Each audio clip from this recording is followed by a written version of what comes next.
Hello, so I've changed up my usual makeup routine quite a bit recently, well kind of a bit for Amelia terms, and so many of you have commented and asked for makeup routine, so this is going to be my updated everyday makeup routine. It's kind of a bit fancier makeup than I would normally wear every day, and there's a bit of a twist at the end as well, so make sure you stay tuned for that, but I hope you enjoy it. So the first thing I do is apply an illuminating base, mainly because my skin is looking crap. I was really tired this morning and I went out late last night, so I applied the Soap & Glory Hocus Focus Instant Visual Floor Softening Illuminator. I love these long names.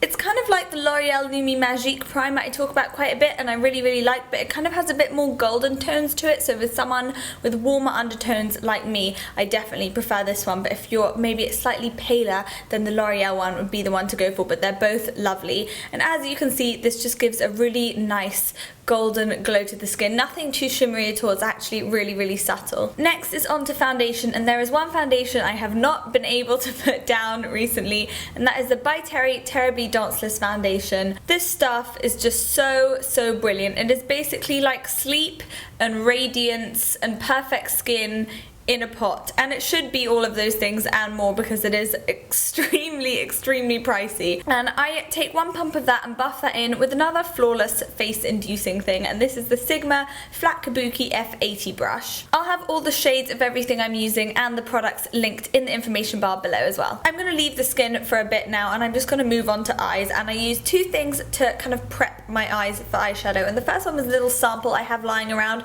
but I really like this stuff. It's the Benefit Stay Don't Stray, and I have the shade Light Medium. This is just like an eye primer, but I find the kind of tinted colour evens out my veiny eyelids quite a bit. And then I use my special post-it note trick from the corner of my eye to the edge of my brow. If you don't know about my post-it note trick, I will leave a link below with all the details on why I use them. Next, I took a little break from the skin and went on to eyes, and I think I'm pretty close to finding my perfect palette at the moment, and that is the Too Faced Chocolate Bar palette, because you've got some mattes, you've got some glitters, and some kind of sheeny shades in there as well. So the first thing I picked up was a brush to pack my eyeshadow onto the lid, and this is the MAC 239, and I took the golden shade from the Too Faced palette and just packed that all over the lid, making sure to stay below the crease. Focusing mainly on the outer corner, I took the kind of more browner shimmery shade and packed that on with the same brush, focusing mainly, as I said, on the outer corner and just keeping that below the crease as well. Then I took a MAC Eye Blending Duo Fiber brush and dipped that in the warm brown that kind of looks slightly orange, and just used that to blend all the shades together. So this eyeshadow look is mainly about packing up the colour and intensity of pigment. So I took the dark matte brown shade on the same MAC brush and packed that along my upper lash line, not very evenly or neatly at all because I knew I was going to blend that later. And then using the medium matte brown shade, I just blended all those shades together, making sure there was no kind of harsh lines or edges, and I just found that eyeshadows are so buttery and so pigmented that they just blend really evenly. For eyeliner, I used a dual-ended one from Studio 10, which is so good. It has a dark brown matte shade on one side and a cream colour on the other side. So I used the dark brown shade all along my lash line, making sure not to bring it up too much, just really kind of filling in the hairs of my lashes. I then used my eyelash colours, and side note on eyelash colours, I've actually gone off the Shuamura ones at the moment because they don't really open very wide, and I found these ones from Kevyn Aucoin and they open so much wider, so it's much easier to get all your hairs in, and they're less curved, which I find is much easier to also fit all the hairs in, and I just find it doesn't leave any hairs out. And I also find that the cushion on this squeezes a lot more, so I find that they curl a lot better when I use the Kevyn Aucoin ones. So it's goodbye to Shuamura eyelash colours and hello to Kevyn Aucoin, which is what I am using right now. I then used a new mascara, and this is the Bourjois Volume 1 Second Mascara, and this is a really funny brush. It kind of has like half baubles, half bristles, if that makes sense, but I absolutely love this. This gives such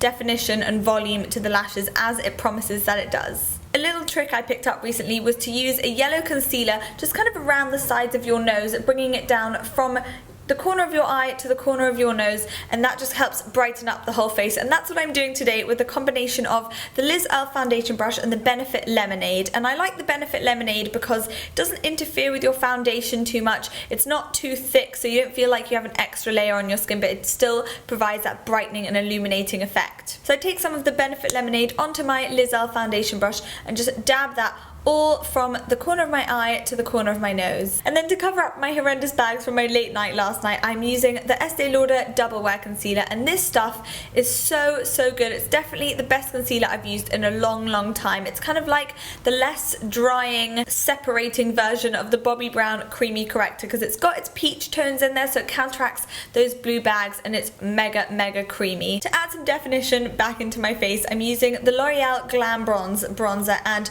my favorite bronzer brush. This is the Sigma Large Angled Contour F40. I love the angle on this. I think the density of the bristles is absolutely perfect. It just is the best bronzer brush I have ever tried. If I had to pick my favorite bronzer from the drugstore, I think this would be it, because it has the perfect combination of warm and cool tones in there, so you get the warmth to kind of like liven up your face a bit and give you a bit of a glow, but then you've still got a tiny hint of cool tones in there, so that kind of adds the shadow-like definition and gives you a bit more of a cheekbone. For blush, there's one shade that's just the top of my list at the moment, and this is the Charlotte Tilbury Cheek to Chic blush in First Love. And in the pan, it doesn't look like something I'd be drawn to. It's not a peachy pink, but it just complements everything and really sculpts the face. This shade goes with anything from like a no makeup look to a full-blown smoky eye, and the sheeny finish that the outer circle gives such a nice highlighted glow and really kind of lifts my tired face. Back onto my eyes, I'm using the Studio 10 Eye Lift Longwear Eyeliner in the nude shade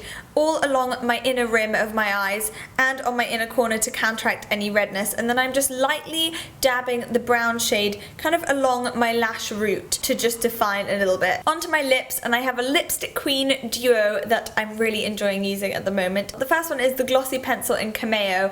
I actually much prefer this to the Clinique Chubby Sticks. I find it lasts a lot longer, it's much more hydrating, and I think the colour is much more flattering as well. And then over the top of that, to make my lips look nice and plump and juicy, I'm using the Big Bang Infinite Gloss. Now, this is the only lip gloss I have ever found with a balmy formula. It's quite strange, but also really such a pleasure to have on your lips. Plus, the golden tint in there reflects off the light and makes your lips appear much fuller. So that is the finished look of part one of the story, but there's also another ending, and I don't think you need like a no makeup look to pull off a red lip anymore. I think it also looks really nice with a bit of eyeshadow, so I'm going to show you what that looks like right now, and I'm going to start with my Max Factor Colour Elixir lip liner in Red Rush, and this is definitely the best lip liner I've ever tried. It doesn't bleed, it's not too waxy that it dries out your lips, and it has a beautiful creamy formula. And then my red lips I'm opting for today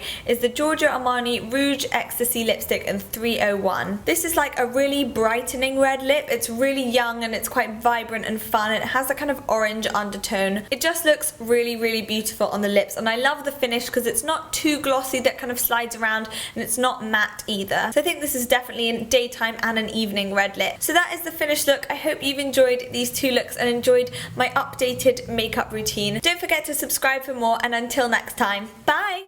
Hello there, this is going to be a very exciting video because I have two pieces, that's four, but I have two pieces of news. Number one is that Sephora now ships to the UK, in case you didn't know, and I may have made not one, not two, but 3 Sephora orders.